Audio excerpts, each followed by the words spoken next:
Lucas 13, tô sarando da tosse, ela vai e volta, mas tá indo. Lucas capítulo 13.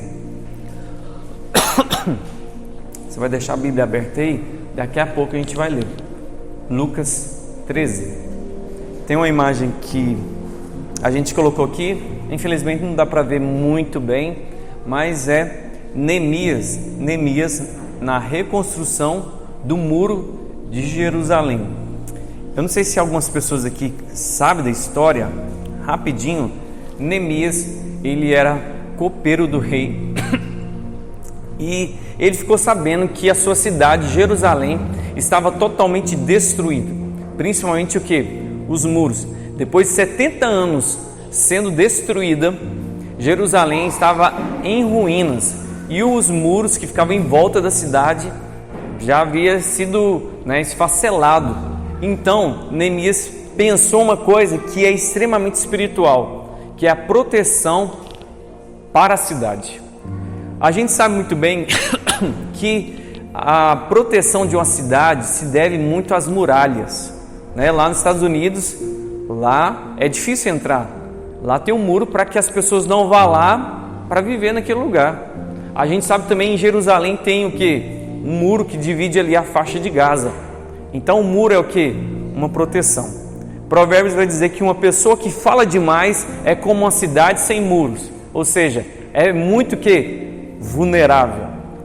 Tomara que tenha unção aí da cura da tosse, Pedro, por favor. Obrigado. Então, uma cidade sem muro é uma cidade vulnerável, fácil de ser atacada.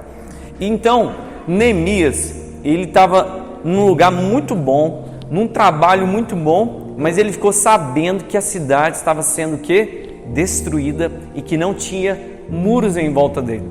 O que ele fez? Ele voltou, deixou o trabalho dele, voltou, reconstruiu os muros dessa cidade e Jerusalém voltou a ser uma cidade edificada.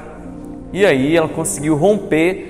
Depois tem os tempos de Jesus, depois de 70 anos, depois do nascimento de Jesus, essa cidade é destruída e tem um pedacinho desse muro lá em Jerusalém, que quem sabe você vai conhecer, junto comigo. Cadê os sonhadores aí, pra gente ir lá nos muros, muro das Lamentações, lá tem um pedaço desse muro que foi reconstruído. Então eu queria falar hoje sobre reconstrução celestial. Lucas 13, Lucas capítulo 13, vai dizer o seguinte: por essa época, Jesus foi informado de que Pilatos havia assassinado algumas pessoas da Galileia enquanto oferecia sacrifícios. Olha só o que Jesus disse: vocês pensam que esses galileus eram mais pecadores do que todos os outros da Galileia? Perguntou Jesus. Foi por isso que sofreram? De maneira nenhuma, mas se não se arrependerem, todos vocês perecerão. E quanto aos 18 que morreram quando a torre de Siloé caiu sobre eles, eram mais pecadores que os demais de Jerusalém? Não, eu volto a dizer, a menos que se arrependam, todos vocês perecerão. Paulo Henrique, o que tem a ver o trem lá do Antigo Testamento com esse texto que a gente leu? Neemias é a figura de Jesus Cristo nos nossos dias. Neemias tinha uma responsabilidade: reconstruir a cidade de Jerusalém. E Jesus, ele vai falar esse texto sobre duas coisas que todo mundo aqui tem medo. Primeiro, todo mundo aqui tem medo de tragédia. Segunda coisa que todo mundo tem medo: violência. Jesus vai contar algo que aconteceu lá naquela época. As torres gêmeas daquela época foram abatidas. Foi a torre de Siloé. A torre de Siloé, uma grande torre, e 18 pessoas tiveram uma morte trágica. E Jesus falou assim: vocês acham que essas pessoas são mais pecadores que todo mundo aqui? Se vocês não se arrependerem, vocês vão perecer também. E Jesus falou do assassinato que aconteceu. Olha só, Herodes mandou matar pessoas para oferecer sacrifícios, ou seja, violência. A gente tem medo de violência, a gente fica assustado como tem pais que têm a capacidade de matar os filhos, não é? Isso não choca o mundo? Não choca o mundo tragédias como da cantora que morreu? Tragédias e violências. E a gente fica assustado. Algumas pessoas acham que nós somos melhores do que aquelas pessoas que morreram por causa do Covid. A gente tem aquele senso de falar assim, peraí, coisas ruins não acontecem na minha vida porque Deus me protege mais do que os outros. E Jesus fala o seguinte, vocês acham que vocês são melhores que essas pessoas? Se vocês não se arrependerem, vocês vão perecer. Jesus está falando de uma coisa pior do que a violência e pior do que a tragédia. Pior do que morrer com 15 anos de idade, pior do que ser abusado sexualmente, do que qualquer outra coisa, é uma vida sem arrependimento. E eu quero trazer aqui algumas verdades sobre arrependimento. Primeira verdade, uma vida sem arrependimento é pior do que qualquer outra tragédia. Segunda verdade, uma vida de arrependimento revela o termômetro espiritual de uma pessoa. Gente, não é uma pessoa que tem revelação, não é uma pessoa que prega bem, não é uma pessoa que é líder espiritual que está revelando que ele é firme ou forte espiritualmente. É uma pessoa que tem uma vida de arrependimento. O maior sintoma de quem está bem com Deus é uma pessoa que está vivendo arrependimento. Não é uma pessoa que vem aqui na igreja e prega, que canta, alguém que toca em alguma pessoa e ela é curada. O nome é que pessoa de Deus, está cheia de Deus. Sintoma de quem está cheio da presença do Espírito Santo é a pessoa que tem facilidade em arrepender. Esse é o termômetro, arrependimento. Outra verdade, o que é arrependimento? É o desejo intenso de agradar a Deus. Arrependimento é você falar assim, cara, como eu quero acertar. Isso é arrependimento. É quando você fala assim, nossa, eu fiz o negócio até certo, mas eu quero acertar mais ainda. Isso é arrependimento. Você veio aqui ofertar, beleza. Mas lá no íntimo do seu coração você pode falar assim, eu posso fazer melhor ainda. Isso é arrependimento. Vê um morador de rua, ô Jesus, eu dei R$2 pro cara. Pô, eu sou crente mesmo. Mas lá no fundo, quem tem um coração arrependido, assim, talvez eu poderia fazer mais. Arrependimento é isso. O arrependimento ele não é mostrado. A gente não consegue identificar assim, aquele cara se arrependeu. Não, a gente não consegue identificar isso. A gente consegue imitar belas palavras, belas orações. É possível imitar até línguas estranhas. É possível a gente inventar revelações. Alguns conseguem imitar até lágrimas, mas arrependimento é impossível a gente copiar. Não tem como. Ou você se arrepende mesmo. Nós ouvimos palavras do tipo assim, arrependimento é quando você muda de atitude. Não é verdade que você já ouviu isso? Arrependimento é quando você deixa. Mas quantas vezes você já se arrependeu de verdade e cometeu o mesmo pecado? 1 bilhão de vezes. Quantas vezes você já mentiu e falou assim, cara, eu não quero fazer isso nunca mais. Arrependimento não é não deixar de fazer, mas é sempre querer deixar de fazer. Eu lembro uma vez que eu menti no meu trabalho. E aí eu fiz aquela promessa de todo crente. Eu nunca mais vou mentir. E eu me arrependi de verdade. Isso significa que eu parei de mentir? Não. Mas eu quero sempre falar a verdade. Isso é arrependimento. Outra verdade sobre arrependimento. Arrependimento é reconhecer que você errou e quer acertar. Gente, pensa numa coisa assim espiritual. Uma pessoa fala assim, eu acho que eu estou errado. Ah, gente, isso é difícil demais a gente ouvir, não é verdade? É difícil da gente falar assim, eu acho que talvez eu errei. Gente, isso aí é extremamente espiritual. Uma pessoa que tem facilidade de reconhecer seus erros. E a gente tem esse medo, né, de mexer com a nossa imagem, falar assim, Tá doido, cara? Você acha que eu vou mostrar que eu errei? Então, arrependimento é isso. Outra coisa interessante, gente, nada na Bíblia vai falar que alegra mais o coração de Deus do que o arrependimento. Não é uma pessoa vindo aqui pela primeira vez e pregar. Não. Não é uma pessoa que dá uma oferta de R$1 milhão. Não. Jesus diz que há festa no céu quando o quê? Um pecador se arrepende. Gente, talvez nesse culto aqui que Deus sempre está nos avaliando, Ele fala assim, o louvor foi legal, a palavra foi até mais ou menos, mas sabe o que eu mais gostei mesmo? Foi quando o Miqueias falou assim, eu vou parar de fazer isso. É isso que alegra o coração de Deus. É quando a gente fala assim, eu preciso mudar. É isso. A festa no céu. Gente, olha que coisa maluca. Nós temos a capacidade de alegrar o coração de Deus com o nosso arrependimento. Não é quando você fala assim, Deus, eu a partir de agora eu vou para a África. Deus, a partir de agora eu vou te obedecer. É quando você fala assim, eu quero me arrepender. Isso alegra o coração de Deus. Sobre a mensagem de arrependimento, a gente tem que lembrar que João Batista começou com a pregação dele. Arrependa-se, seus crentes sem vergonha, traduzindo daquela época para o nosso tempo. Raça de víboras, suas cobras, seus venenosos, arrependa-se. Qual foi a mensagem de Pedro quando ele foi cheio do Espírito Santo? Recebeu o poder de Deus.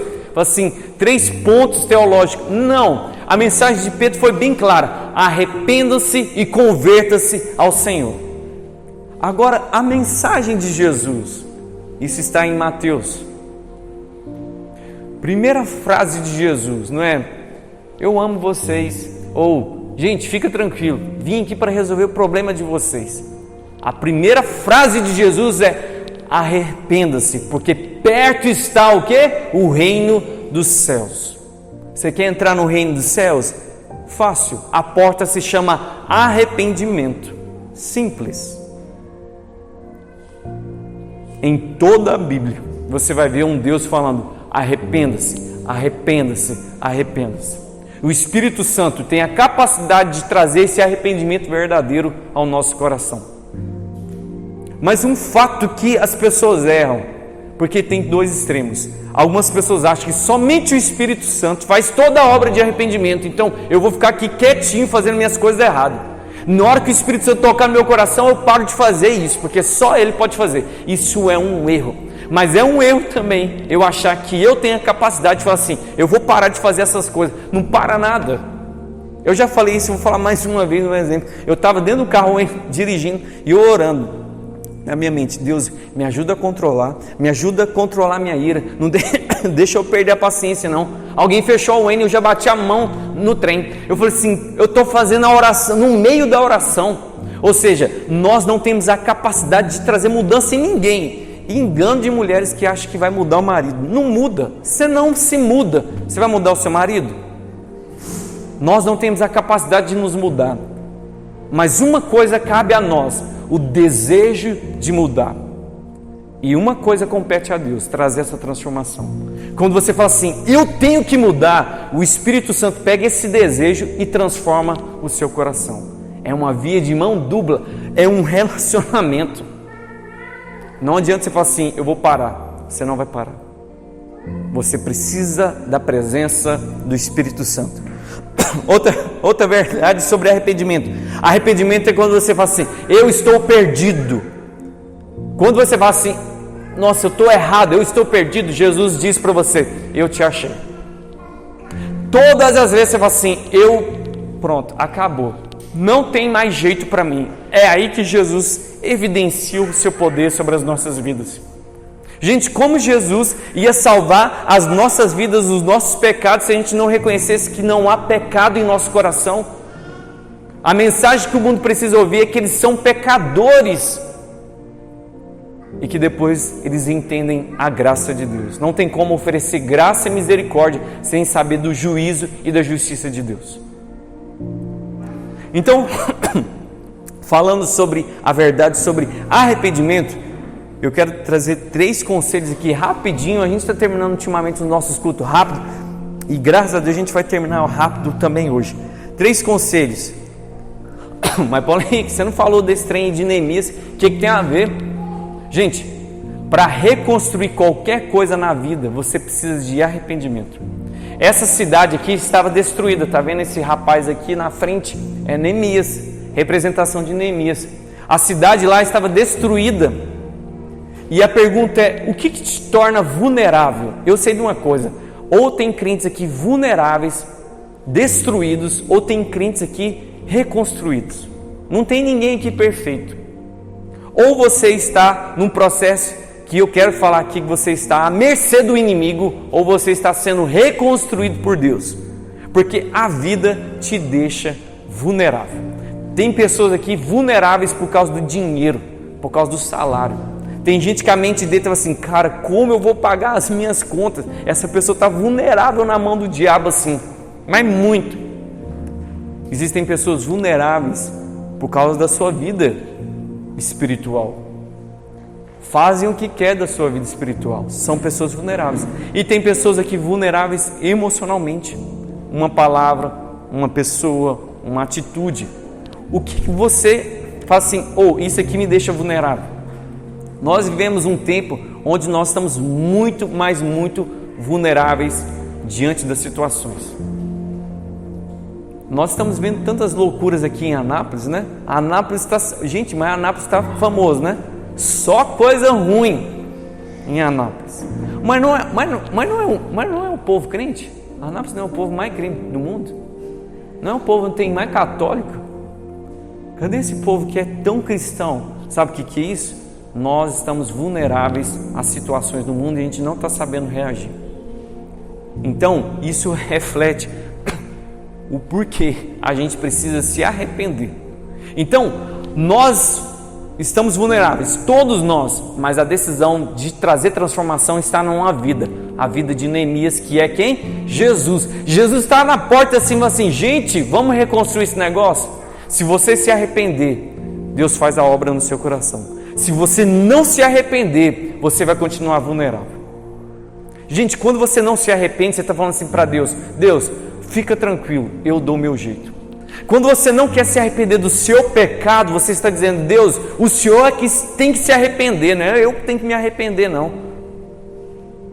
Quando você não se arrepende, você quer viver a sua vida e não a vida de Deus. Então, o arrependimento é extremamente necessário. Neemias, então, vai reconstruir. A primeira frase de Neemias lá para a galera é o quê? Gente, nós estamos errados. Se você ler o livro de Neemias, eles conseguiram fazer esse muro em 52 dias. 52 dias. Sabe como que os trabalhadores lá daquela época estavam fazendo?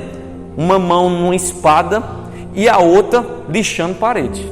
Olha que dificuldade. Porque os inimigos não queriam o quê? Que eles levantassem o muro. Porque se levantasse o muro, acabou, ninguém invadiria mais. Então Neemias, que é a figura de Jesus, nos ensina, mané, você tem que estar com a espada na mão nessa reconstrução, é na batalha, é na oração. E também reconstruindo, é com ação. Não adianta você falar assim, eu queria que o meu casamento fosse bom, se você não honra a sua esposa, se você não tem coragem de lavar uma vasilha para sua esposa, não adianta só a mão na espada, tem que ter a mão também na parede. O problema dos crentes é ou os dois na parede, fala assim, vamos só orar, ou não precisa ir na igreja não, vou cuidar da minha esposa. É uma mão na parede, outra mão na espada. Significa trabalha a área espiritual e a área natural, o que é da sua responsabilidade. Jesus não vai chegar na Wayne e falar assim, Wayne, você é muito linda. Eu tenho que chegar na Wayne e falar assim, Wayne, você é muito linda. É minha responsabilidade. Não adianta você falar assim, Deus, abençoa os meus filhos, que eles sejam estudiosos. Se você não investe nos estudos do seu filho, não tem osmose intelectual assim. Jesus, faz meu filho um médico. O menino só fica na Netflix, você não incentiva. Gente, o que é da sua responsabilidade é colocar a mão na massa lá no muro, é sua responsabilidade. Mas o que é de sua responsabilidade é você orar e falar assim: vamos mudar aqui, vamos priorizar Deus, vamos para a igreja, vamos obedecer os mandamentos de Deus. Isso é pegar na espada. Então o Neemias, ele fala isso. 52 dias depois, sabe o que acontece? Levanta o muro, decora a cidade e eles vão fazer uma festa. Chega lá um outro personagem bíblico que é Esdras. Esdras, ele lê a Torá. A Torá é os 5 primeiros livros da Bíblia aí. Imagina se eu pegasse a Bíblia aqui, o povo aqui não aguenta nem 1 hora de pregação.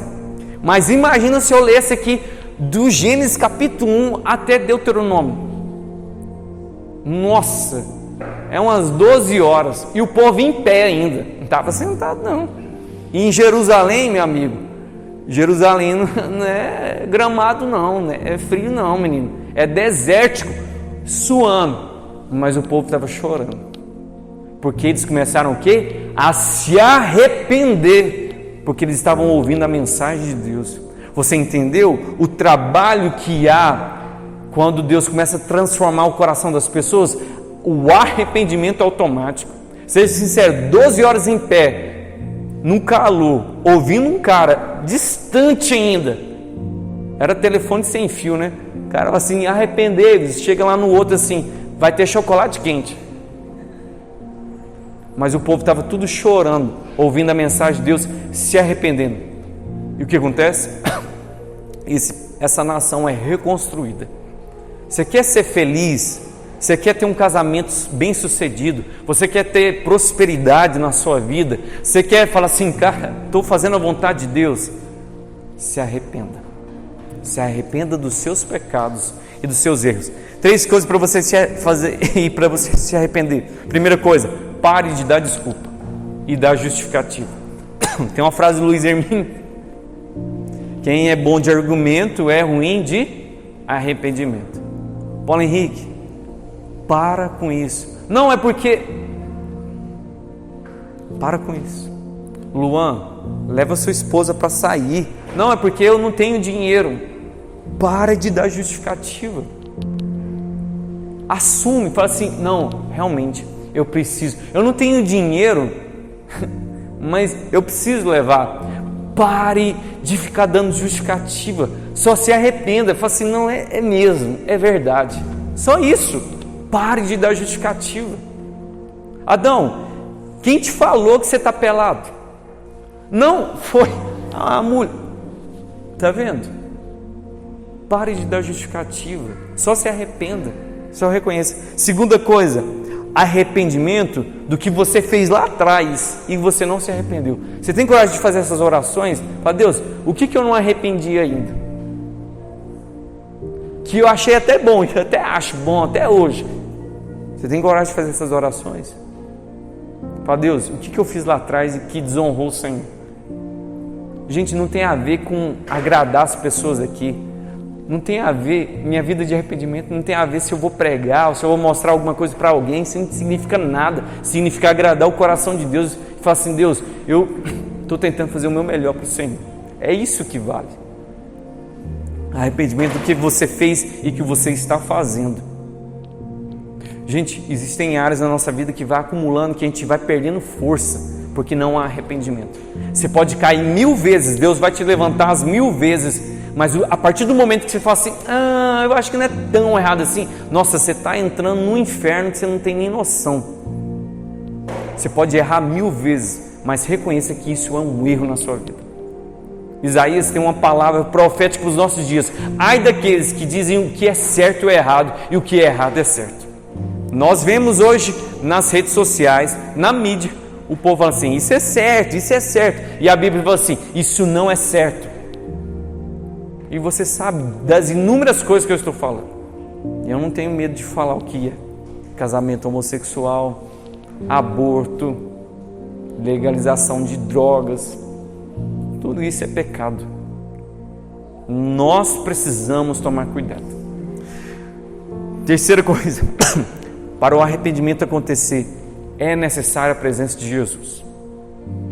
Jesus.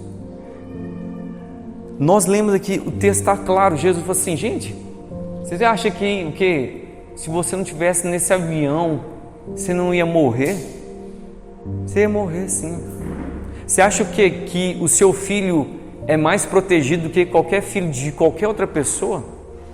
Gente, tragédia acontece com crente, violência acontece com crente, coisas ruins acontecem, mas o pior de tudo isso é uma vida sem arrependimento. Você já pensou de você chegar lá no céu e Deus falar assim, eu tenho nojo de você? Paulo Henrique, Jesus vai falar isso, você é doido? Olha o que Jesus falou assim, afasta de mim, porque eu não te conheço. Olha só, é isso que ele vai falar para aqueles que não tiveram uma vida de arrependimento. Mude de vida, gente. Mude de vida. Nós não precisamos de um Big Brother pastoral para falar assim, para de fazer esse negócio aí, para de fazer esse negócio, todo mundo aqui sabe o que é certo e o que é errado. É a sua consciência diante de Deus. Gente, se a gente tiver a noção da presença de Jesus, a gente vai deixar muitos pecados para lá. Porque nada disso satisfaz do que mais agradar ao Senhor.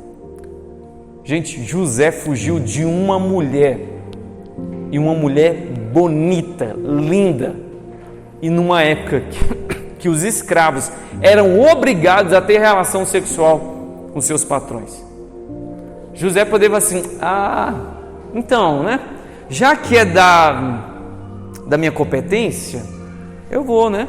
Dormir com essa dona aqui, porque, né? Eu vou honrar o meu patrão.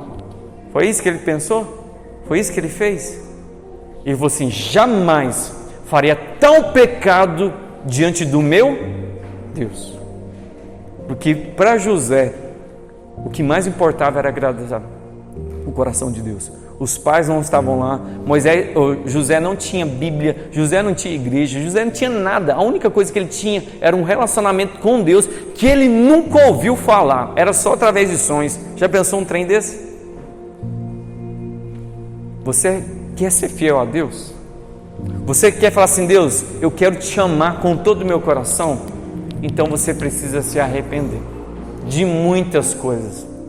Mas Paulo Henrique, mas eu faço tanta coisa errada. Fica tranquilo, a partir do momento que você tem um coração arrependido, você tem a vida toda para Deus aperfeiçoar o seu coração. Sabe o que eu descobri? Deus tem prazer de aperfeiçoar a nossa vida até no último dia. 90 anos de idade, ainda estou mentindo. E Deus fala assim, Paulo Henrique, vamos parar de mentir. Deus tem prazer, porque é aperfeiçoando de glória em glória, glória em glória. Sabe a sua versão aí, crente, que você fala assim, eu acho que eu estou bem. Deus quer dar uma atualizada nela. Você chegar essa próxima semana e falar assim, aqui não, eu não vou fazer mais esse trem errado aqui. Por quê? Porque isso é pecado. Porque eu quero agradar o coração de Deus. Vamos ficar de pé? Vamos orar? Aí você vai pensar, cara, como eu vou fazer isso? Permita com que Jesus trabalhe no seu coração. Você tem esse desejo de se arrepender dos seus pecados, de mentira, de falar o que é errado, de falar mal das pessoas, de condenar as pessoas. Você tem a vontade de falar assim, Deus, eu não quero mais ver o que é imoral, eu não quero mais falar nada. Deus quer trabalhar no seu coração. Seja sincero, talvez você fale assim, não, Paulinho, eu estou vivendo um deserto na minha vida, mas eu digo para você, Jesus é o caminho no meio desse deserto para você passar. Paulinho, eu estou numa escuridão, eu estou preso a tanto pecado que eu tenho até vergonha de falar. Meu amigo, fica tranquilo. Jesus não tem problema com pecado, porque pecado ele venceu. A dificuldade é com as desculpas. Jesus morreu para perdoar pecados e não desculpas. Quando Jesus chegou na frente daquela figueira e procurou figo lá, e ele não achou, o que ele fez? Ele amaldiçoou. É estranho, né, ver Jesus bravo, mas Jesus amaldiçoou aquela figueira porque ela não tinha fruto. E as pessoas falam assim, mas Jesus, não é nem época de dar frutos. E Jesus então vai ensinar algo para nós, porque todas as vezes que ele olhar para a nossa vida, ele tem que achar fruto.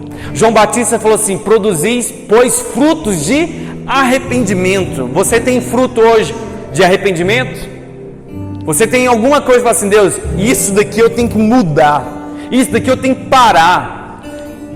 Arrependimento, frutos de arrependimento. Deus não quer desculpas, Ele quer encontrar um coração arrependido.